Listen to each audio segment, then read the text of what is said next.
প্রকৃতির নিষ্পাপ আবরণের মাঝে ছোট্ট শহর এই ফুকেট। পাহাড় আর সমুদ্রে ঘেরা এই ছোট্ট পাহাড়ি শহরের রূপ অবর্ণনীয়। পাহাড়, সমুদ্র, দ্বীপ, সমুদ্র সৈকত, জঙ্গল, মন্দির কি নেই এই শহরে। আমাদের থাইল্যান্ড ভ্রমণের ৮ম দিনে এবং ফুকেট ভ্রমণের ৪র্থ দিনে আমরা ঘুরে দেখেছিলাম এই সুন্দর ফুকেট শহরটাকে। একদিনের এই ফুকেট শহর ভ্রমণে আমরা বেশ কয়েকটা জায়গা দেখে ফেলেছিলাম। জায়গাগুলি হলো যথাক্রমে Karon view point, tiger park, elephant point, Phuket big Buddha মন্দির, ঝালং মন্দির, cashew nut factory, big bee farm এবং ফুকেট ওল্ড টাউন। সেদিন আমরা বেশ অনেকগুলি জায়গা দেখেছিলাম। এতগুলো জায়গাকে একটা ভিডিওতে উপস্থাপনা করা সম্ভব হয়নি, তাই আমি এই ভিডিওটিকে 3টি পর্বে ভাগ করে নিয়েছি। প্রথম পর্বে আছে করন ভিউ পয়েন্ট এবং টাইগার পার্ক ভ্রমণের অভিজ্ঞতা। দ্বিতীয় পর্বে আছে এলিফ্যান্ট পয়েন্ট, বিগ বুদ্ধা মন্দির এবং ছালং মন্দির ভ্রমণের অভিজ্ঞতা। আর তৃতীয় পর্বে অর্থাৎ এই পর্বে আছে cashew nut factory, big bee farm এবং ফুকেট ওল্ড টাউন ভ্রমণের অভিজ্ঞতা। আমাদের থাইল্যান্ড ভ্রমণে প্রথম এবং দ্বিতীয় দিনে আমরা ঘুরে দেখেছিলাম ব্যাংককের বিভিন্ন জায়গাগুলিকে এবং তৃতীয় এবং চতুর্থ দিনে আমরা পাটায়ার বিভিন্ন জায়গাগুলি ঘুরে দেখেছিলাম। পঞ্চম দিনে আমরা ব্যাংকক থেকে রওনা হয়ে বিমানে পৌঁছাই ফুকেট শহরে। সেদিন আমরা প্যাটং বিচ ঘুরে দেখেছিলাম। ষষ্ঠ দিনে আমরা ফিফি দ্বীপপুঞ্জ সমূহকে ঘুরে দেখেছিলাম এবং সপ্তম দিনে আমরা জেমস বন্ড দ্বীপপুঞ্জ সমূহকে ঘুরে দেখেছিলাম। সেই দিনই রাত্রে আমরা ফুকেট বাংলা মার্কেটও ঘুরে দেখেছিলাম। আর অষ্টম দিনে আমরা গিয়েছিলাম ফুকেট শহর ভ্রমণ করতে। এই ভিডিওটি তারই তৃতীয় পর্ব। আমাদের ফুকেট শহর ভ্রমণের বাকি জায়গাগুলি সম্পর্কে বিস্তারিত তথ্য পেতে আগের ভিডিওগুলি প্লিজ দেখে নেবেন। নমস্কার বন্ধুরা, আমার নাম রাজশ্রী আর আমার বাংলা ইউটিউব চ্যানেল পথে পথে ভ্রমণে আপনাদের সকলকে স্বাগত জানাই। চলুন শুরু করা যাক। এখন আমরা কাজু বাদামের ফ্যাক্টরি দেখতে যাচ্ছি।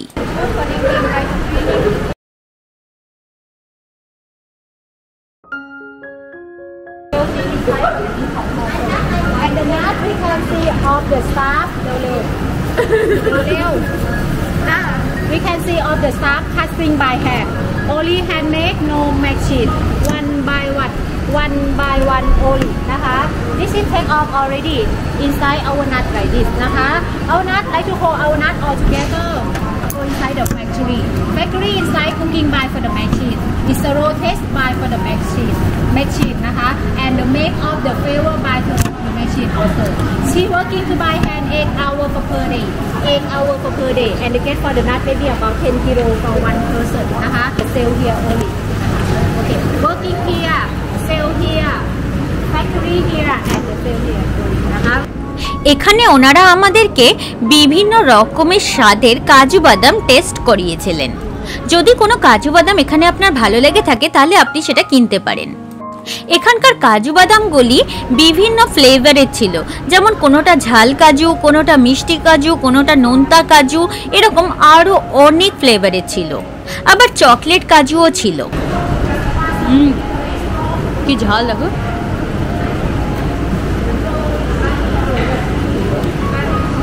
মারাত্মক ঝাল রে, তোকে নিতে দিল না। এখানে এক রকমের কাজু টেস্ট করেছিলাম যেটা প্রচণ্ড ঝাল ছিল, কিন্তু খেতে বেশ ভালো ছিল।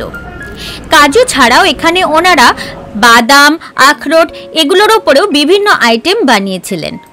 কোনোটা চকলেট বাদাম, কোনোটা গুড় বাদাম, কোনোটা ঝাল বাদাম, এরকম আরও অনেক রকম ছিল। এখানে ওনারা সকলকেই এই বাদামগুলি টেস্ট করাচ্ছিলেন।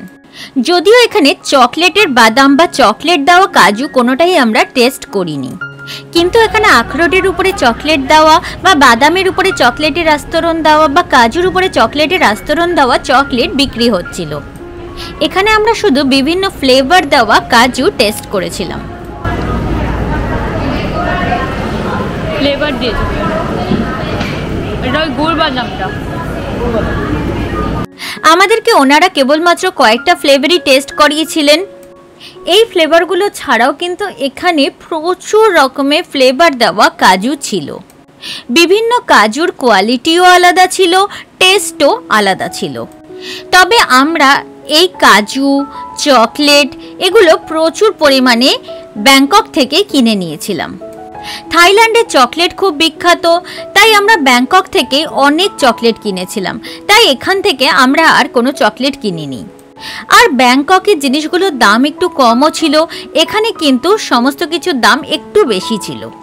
আর সত্যি কথা বলতে এই কাজু ফ্যাক্টরিটা কিন্তু বিশাল বড় ছিল। আর এখানে যে কাজুর কত রকমের জিনিস বিক্রি হচ্ছিল তা গুণে শেষ করা যাবে না। আর এখানে শুধু খাবার জিনিসই পাওয়া যাচ্ছিল না, খাবার জিনিস ছাড়াও এখানে আরো অনেক রকমের জিনিস পাওয়া যাচ্ছিল, যেমন ঘর সাজানোর জিনিস, থাইল্যান্ড থেকে কিছু মেমোরি হিসাবে নিয়ে যাওয়ার জন্য জিনিস, এগুলোও কিন্তু পাওয়া যাচ্ছিল। এছাড়াও কাজু বা অন্য রকমের ড্রাই ফ্রুটস ছাড়াও আরও অনেক রকমের খাবার জিনিসও এখানে পাওয়া যাচ্ছিল। আমরা থাইল্যান্ডের থেকে মেমোরি হিসাবে নিয়ে যাওয়ার জন্য অনেক জিনিস, ম্যাগনেট, এগুলো ব্যাংকক থেকে অলরেডি কিনে নিয়েছিলাম, তাই ফুকেট থেকে এই দোকান থেকে আর কিছু কিনিনি। থাইল্যান্ডে নারকোল বা ডাব যেরকম প্রচণ্ড প্রচলিত, সেরকমই এখানে নারকেলের মালাই থেকে বিভিন্ন রকমের জিনিস ওনারা তৈরি করেন এবং সেই জিনিসগুলো কিন্তু দেখতে ভীষণ সুন্দর হয়। নারকেলের মালাই অর্থাৎ অর্ধেক মালাইকে ওনারা ভালো করে পলিশ করে বাটি তৈরি করেন, লাইট তৈরি করেন, বেড ল্যাম্প তৈরি করেন, ল্যাম্প শেড তৈরি করেন, আরও অনেক রকমের জিনিস তৈরি করেন। যদিও আমরা কোনো ইলেকট্রনিক জিনিস কিনিনি, কিন্তু এই নারকেলের মালাই থেকে তৈরি হওয়া বাটি আমি কিনেছিলাম। এখানে এই দোকানেও এই বাটিগুলো পাওয়া যাচ্ছিল, ওর ভিতরে বিভিন্ন রকম পেইন্ট করাও ছিল। আমি যে বাটিটা কিনেছিলাম তার ভিতরে হাতি আঁকা ছিল। বুঝতেই পারছেন থাইল্যান্ডের জাতীয় প্রাণী হাতি। আর হাতির কথা বলতে বলতেই চলে এলাম সেই জায়গায় যেখানে সত্যি সত্যি হাতি বিক্রি হচ্ছিল। না না, সত্যি হাতি নয়, ঘর সাজানোর হাতি। থাইল্যান্ড থেকে ফিরে যাচ্ছেন আর একটা হাতি কিনবেন না, তা কি হয়?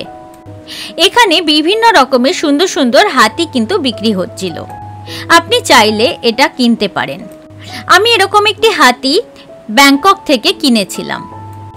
আর এখানে বিক্রি হচ্ছিল বিভিন্ন রকমের শ্রাগ অর্থাৎ ছোট শাল। এই শালও কিন্তু আমি ব্যাংকক থেকে কিনেছিলাম। আমি ব্যাংকক থেকে 4টে শাল কিনেছিলাম।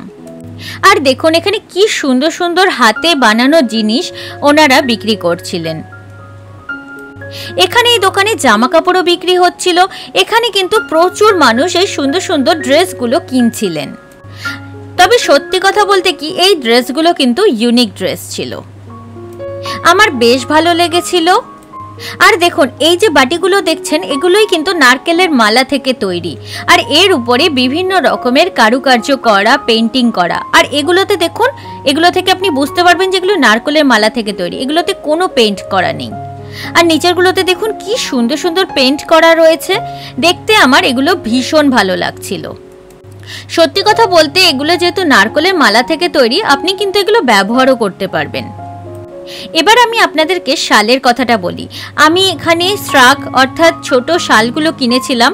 আর এই শালগুলোর কিন্তু দাম খুব কম ছিল এবং কোয়ালিটি ভীষণ ভালো ছিল, অনেকটা আমাদের দেশে কাশ্মীরে যে পশমিনা শাল পাওয়া যায় না, সেই কোয়ালিটি ছিল। আর এখানে দেখুন এই কোকোনাট চকলেটগুলো বিক্রি হচ্ছিল, এগুলো কিন্তু থাইল্যান্ডের ইউনিক জিনিস। ড্রাই ফ্রুটস, চকলেট ছাড়াও কিন্তু এখানে শিশিতে করে ফ্রেশ ফ্রুটও বিক্রি হচ্ছিল। তবে এখান থেকে আর কিছু কিনুন বা না কিনুন, একটা বুদ্ধ মূর্তি এবং একটা হাতি অবশ্যই থাইল্যান্ড থেকে ফেরার সময় কিনবেন। আর এগুলো কিছু ক্যান্ডি ছিল অর্থাৎ চকলেট, এগুলো আবার ফ্রেশ ফ্রুট ছিল। These are different kinds of candies. এগুলি সবই বিভিন্ন রকমের চকলেট ছিল অর্থাৎ ক্যান্ডি ছিল। আর এগুলো ছিল আম। আর নারকেলের মতনই থাইল্যান্ডেও কিন্তু আমি বিভিন্ন জায়গায় আম বিক্রি হতে দেখেছিলাম, কাঁচা আম এবং পাকা আম দুটোই। এখানে আবার কিছু ড্রাই ফ্রুটের প্যাকেট ছিল। আর থাইল্যান্ডের আপনি যে কোনো জায়গাতে ঘুরতে যান না কেন, আপনি সব জায়গাতে এরকম প্রচুর পরিমাণে চকলেট বিক্রি হতে দেখবেন।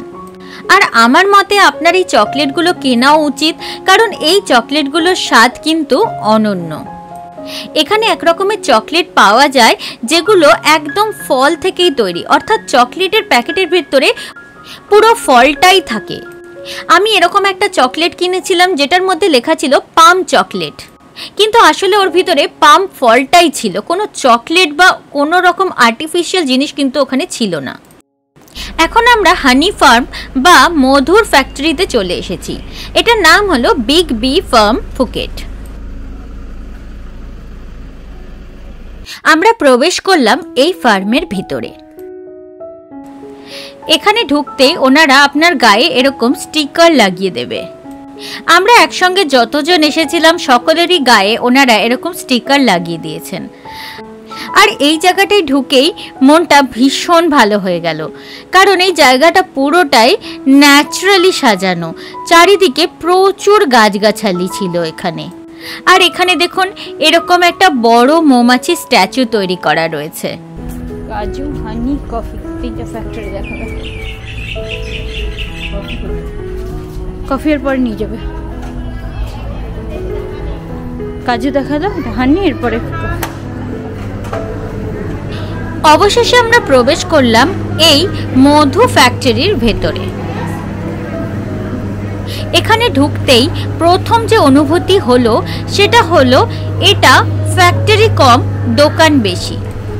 এখানে মধুর বিভিন্ন রকম দ্রব্য তো পাওয়া যাচ্ছিলই, তার সাথে সাথে নারকেল এবং অন্যান্য জিনিসেরও সামগ্রী পাওয়া যাচ্ছিল। তারই মধ্যে একটা ছিল নারকেলের থেকে তৈরি চিপস।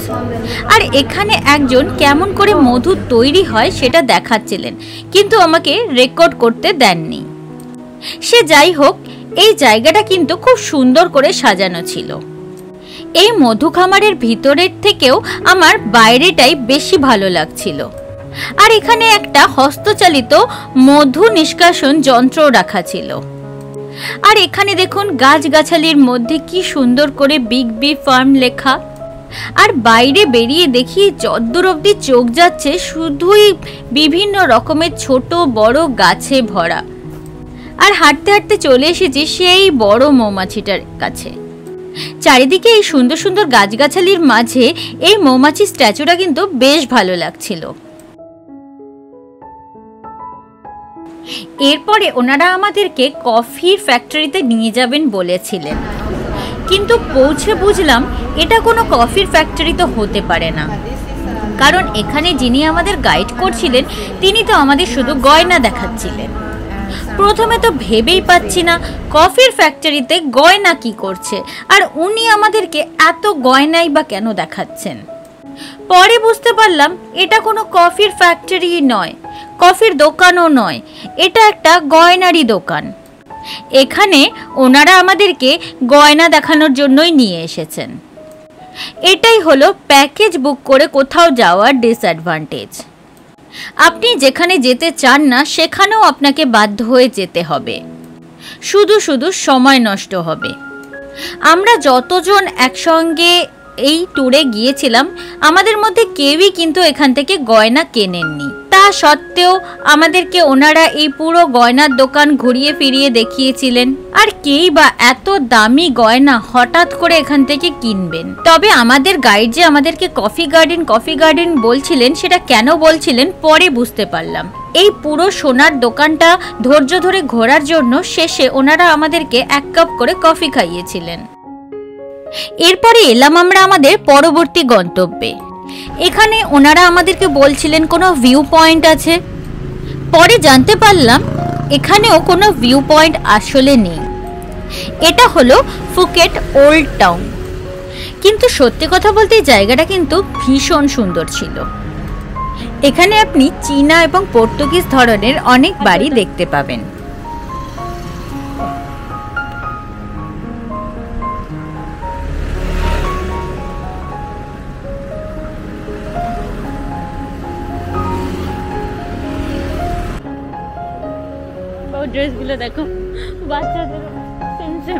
এখন আমরা চলে এসেছি সেই গলিতে যেখান থেকে এই ফুকেট ওল্ড সিটি শুরু।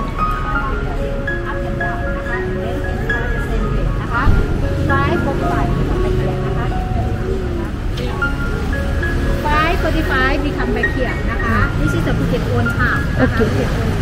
The name of the road is Romani Road นะคะ We can looking of the building here นะคะ like a Chino Portuguese style now like a Chinatown นะคะ Okay 5:45 we come back นะคะ to be on time not late นะคะ not late นะ 5:20 বাজে round minute আপনি চলে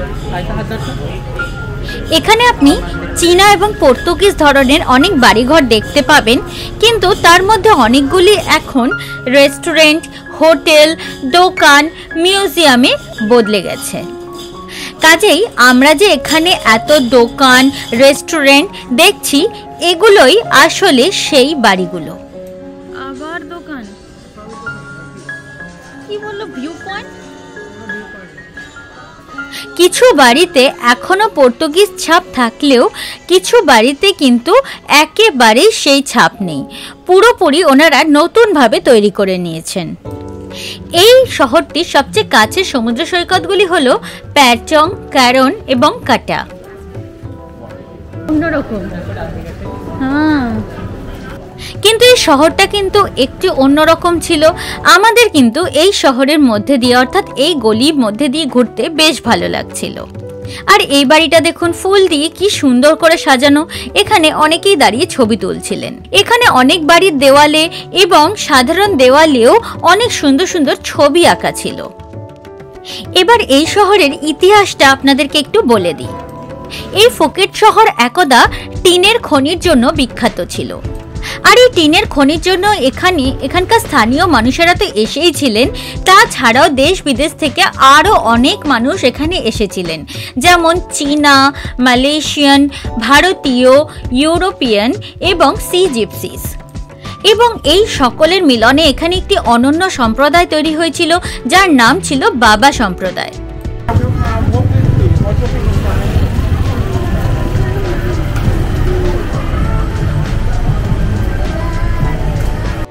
এই বাবা সম্প্রদায়ের জীবনযাপন প্রণালী, ভাষা, পোশাক এবং খাদ্যাভ্যাস পুরোপুরি অনন্য ছিল।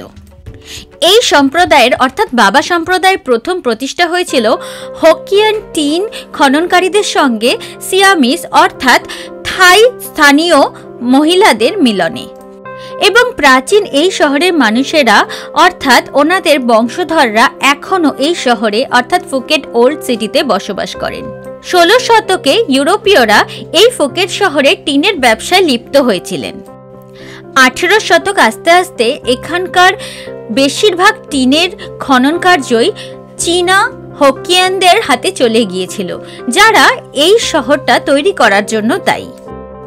20 শতকে এখানকার রাজ্যপাল বা গভর্নর ফ্রায়ার রৎসাদানু প্রদিত মাহিত সারা ফকরি সময় বেশিরভাগ ইউরোপীয় খননকারী কোম্পানিগুলিকে আমন্ত্রণ জানানো হয়েছিল এবং বেশিরভাগ সার্বজনীন অবকাঠামো যেমন রাস্তা, খাল ইত্যাদি তৈরি হয়েছিল।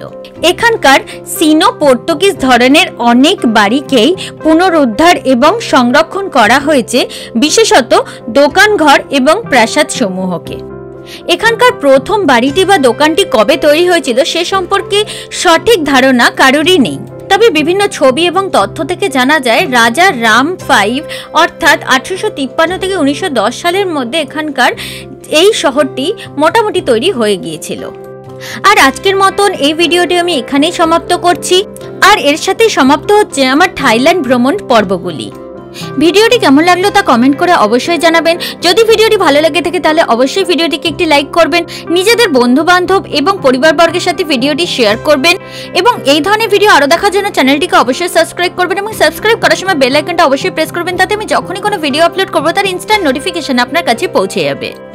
এরপরে আমি আমার অভিজ্ঞতার উপরে ভিত্তি করে থাইল্যান্ডের ব্যাংকক, পাটায়া এবং ফুকেট ভ্রমণের একটা 8 থেকে 10 দিনের ট্যুর প্ল্যান তৈরি করে আপনাদের সঙ্গে শেয়ার করব। ভালো থাকবেন, সুস্থ থাকবেন এবং আপনাদের সকলকে অসংখ্য ধন্যবাদ ভিডিওটি দেখার জন্য।